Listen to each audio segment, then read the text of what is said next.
Our breaking legal news tonight. Once again, Special Prosecutor Jack Smith wants the United States Supreme Court to move fast. Yesterday, the Supreme Court told the special prosecutor and his team that they had 7 days to respond to Donald Trump's appeal to the United States Supreme Court on Donald Trump's claim of absolute immunity from any and all criminal prosecutions of any crimes he may have committed while he was president of the United States. Having been given 7 full days, Jack Smith took exactly 1 day to file a 40-page response in opposition to the Supreme Court, making the argument that there was no reason for the Supreme Court to hear Donald Trump's appeal of a unanimous opinion by the second most important court in the country, the Washington, D.C. Federal Court of Appeals, which supported the trial judge's ruling that there is no such thing as immunity from criminal prosecution for former presidents.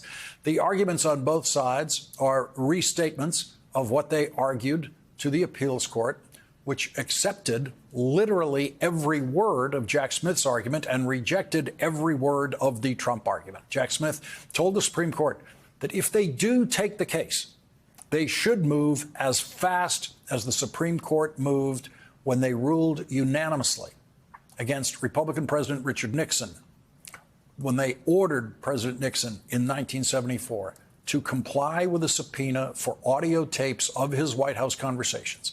That unanimous opinion and order by the Supreme Court ended the Nixon presidency. Richard Nixon followed the Supreme Court's order and handed over the tapes.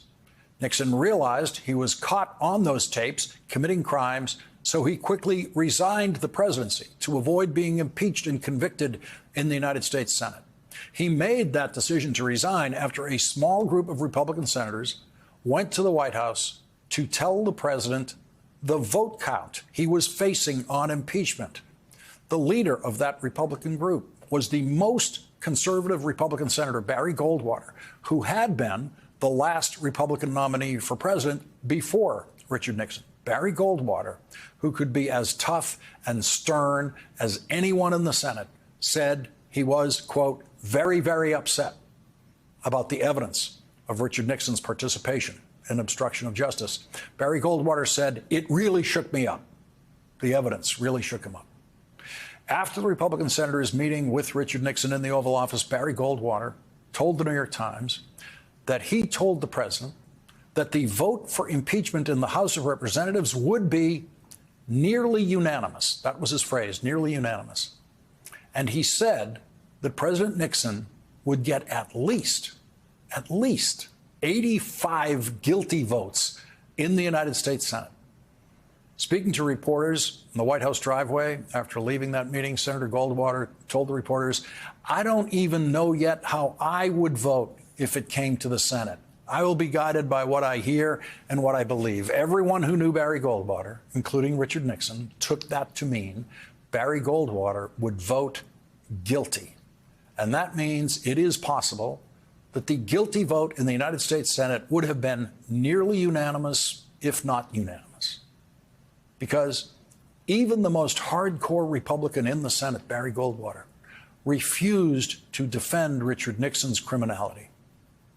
Such is the tragic decline of the Republican Party from 1974 to 2024, a 50-year decline from opposing criminal conduct by Republican presidents to supporting criminal conduct by one Republican president. In his filing today, Jack Smith reminded the Supreme Court just how fast they can act. Quote, this court acted expeditiously to resolve a claim of presidential immunity and privilege in United States v. Nixon. A footnote in Jack Smith's brief refers the court to a petition Jack Smith filed with the court on December 11th, trying to get the Supreme Court to take this case then and bypass the Court of Appeals, because it was obviously going to eventually end up in the Supreme Court anyway, as it has. In that filing in December, Jack Smith laid out the timeline of just how quickly the United States Supreme Court can act when it wants to.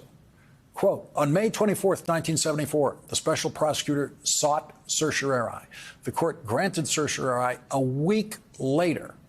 and set the case for argument on July 8th, 1974. The decision issued 16 days later, and trial began in the fall of 1974. So the timeline, when the Supreme Court wanted to move fast in the Nixon case, was a total of 2 months.